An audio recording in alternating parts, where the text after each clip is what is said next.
Hello दोस्तों, आज हम लोग देखेंगे फिजिक्स यानी भौतिकी का चैप्टर 1 जो प्रकाश का परावर्तन चैप्टर है।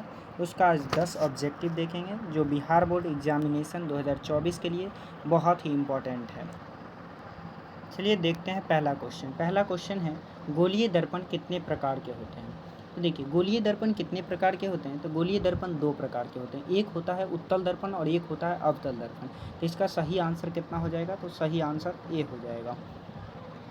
देखिए क्वेश्चन नंबर दो कहता है प्रतिबिंब कितने प्रकार के होते हैं। तो देखिए प्रतिबिंब भी जो है दो प्रकार के होते हैं। कितने प्रकार के होते हैं, यानी हम लिखना चाहे तो प्रतिबिंब कितने प्रकार के होंगे, तो दो प्रकार के। एक होंगे कौन सा प्रतिबिंब, तो एक होगा वास्तविक प्रतिबिंब, एक होगा वास्तविक, जिसे कहते हैं वास्तविक प्रतिबिंब, जिसे हम पर्दे पर भी उतार सकते हैं, वास्तविक प्रतिबिंब होता है। और एक क्या होता है, तो एक होता है आभासी प्रतिबिंब। तो यानी हम कह सकते हैं कि ये कितने प्रकार के होंगे, तो दो प्रकार के होंगे। तो ऑप्शन नंबर कितना सही होगा, तो ए सही होगा। अब देखते हैं क्वेश्चन नंबर 3। देखिए क्वेश्चन नंबर 3 कहता है दर्पण एक कैसी सतह है। तो दर्पण एक कैसी सतह है, तो दर्पण जो है एक चिकना सतह है। कैसी सतह है, तो चिकना सतह। तो इस तरह के क्वेश्चन को याद रखेंगे क्योंकि ये एग्ज़ाम में बार बार पूछा जा रहा है। चौथा क्वेश्चन है कि चिकनी एवं चमकीली सतह, यहाँ पे सतह होगा, चिकनी एवं चमकीली सतह को क्या कहते हैं। तो चिकनी एवं चमकीली सतह को जो है दर्पण कहते हैं, यानी ऑप्शन नंबर ए जो है सही है। अब देखते हैं क्वेश्चन नंबर 5।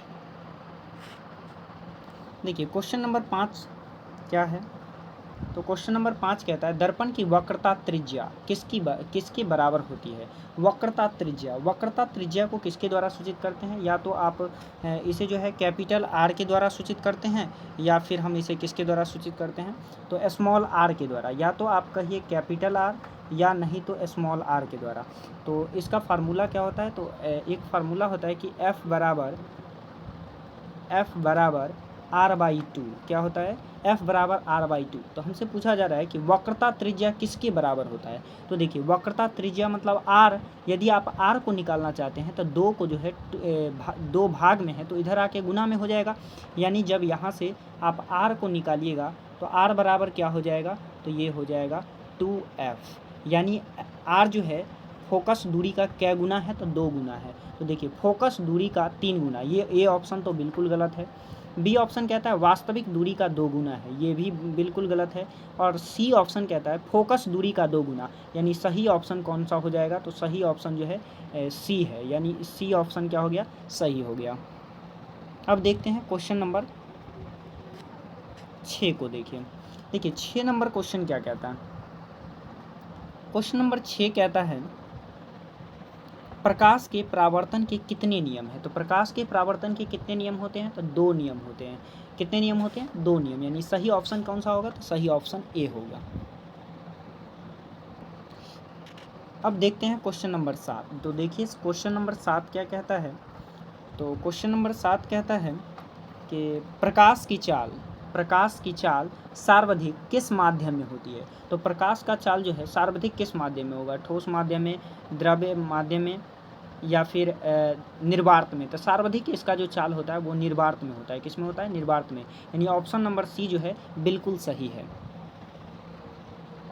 देखिए 8 नंबर क्वेश्चन है कि उत्तल दर्पण में कैसा प्रतिबिंब बनता है। तो उत्तल दर्पण में कैसा, वास्तविक बनेगा या फिर आभासी बनेगा, या फिर वास्तविक या आभासी दोनों बनेगा, या नन ऑफ दिस, यानी इनमें से कोई नहीं बनेगा। तो देखिए उत्तल दर्पण जो है ज़्यादातर कैसा प्रतिबिंब बनाता है, तो आभासी प्रतिबिंब बनाता है, यानी काल्पनिक बनाएगा। इसी को एक काल्पनिक भी कहते हैं। क्या कहते हैं, काल्पनिक प्रतिबिंब भी कहते हैं इसे। क्या कहते हैं, काल्पनिक प्रतिबिंब। तो ये आभासी या काल्पनिक, यानी ऑप्शन नंबर सी बी जो है बिल्कुल सही है। अब देखते हैं क्वेश्चन नंबर 9। देखिए 9 नंबर क्वेश्चन कहता है कि कौन सा दर्पण किसी वस्तु का वास्तविक प्रतिबिंब बनाता है। तो वास्तविक प्रतिबिंब कौन बनाता है, उत्तल दर्पण, या फिर अवतल दर्पण, या फिर समतल दर्पण, या उत्तल दर्पण और अवतल दर्पण दोनों। तो देखिए उत्तल दर्पण जो है केवल काल्पनिक प्रतिबिंब बनाता है, और अवतल दर्पण जो है वास्तविक प्रतिबिंब बनाता है, जिसे हम पर्दे पर भी उतार सकते हैं। यानी सही ऑप्शन इसका कौन सा होगा, तो ऑप्शन नंबर बी होगा। अब देखते हैं क्वेश्चन नंबर 10। देखिए क्वेश्चन नंबर 10 क्या कहता है।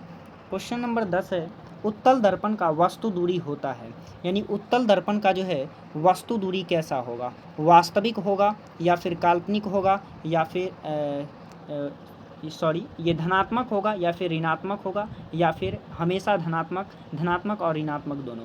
तो क्या होगा, तो देखिए उत्तल दर्पण जो है, उत्तल दर्पण कैसा प्रतिबिंब बनाएगा, तो उत्तल दर्पण धनात्मक तो बनाता ही है, फिर ऋणात्मक नहीं बनाता है। वस्तु दूरी पूछ रहा है, तो देखिए उत्तल दर्पण का वस्तु दूरी होता है, तो उत्तल दर्पण का वस्तु दूरी कैसा होता है, तो धनात्मक, ऋणात्मक या फिर हमेशा धनात्मक। तो देखिए उत्तल दर्पण का वस्तु दूरी या किसी भी कोई भी दर्पण हो तो उसका वस्तु दूरी जो है, चूँकि वस्तु किधर भी रखिएगा तो वस्तु इधर की ओर रखेंगे। अगर वस्तु इधर रखते हैं तो अगर मान लीजिए यहाँ से, तो इस साइड का सारा एक्स अक्ष का दूरी क्या होता है, प्लस में होता है, जबकि इस साइड का सारा दूरी क्या होता है, तो माइनस में होता है। यानी वस्तु हम जब भी रखेंगे तो इस साइड ही वस्तु रखेंगे, तभी इससे पहली किरण को गुजारेंगे, फिर दूसरी किरण को गुजारेंगे। तो जब हम वस्तु इस साइड रखते हैं तो इसका हमेशा इसका जो वस्तु दूरी होगा कैसा होगा, तो ऋणात्मक होगा। तो इसका सही आंसर कौन सा होगा, तो ऑप्शन नंबर बी जो है इसका बिल्कुल राइट है। अगर चाहते हैं कि इसी तरह का आपको वीडियो मिलता रहे ताकि आपका एग्ज़ाम की तैयारी अच्छे से हो, तो आप लोग इस चैनल को सब्सक्राइब कर लें और वीडियो को जो है लाइक कर दें। इसी तरह का सभी सब्जेक्ट का ऑब्जेक्टिव टाइप क्वेश्चन मिलता रहेगा आपको इस चैनल पर।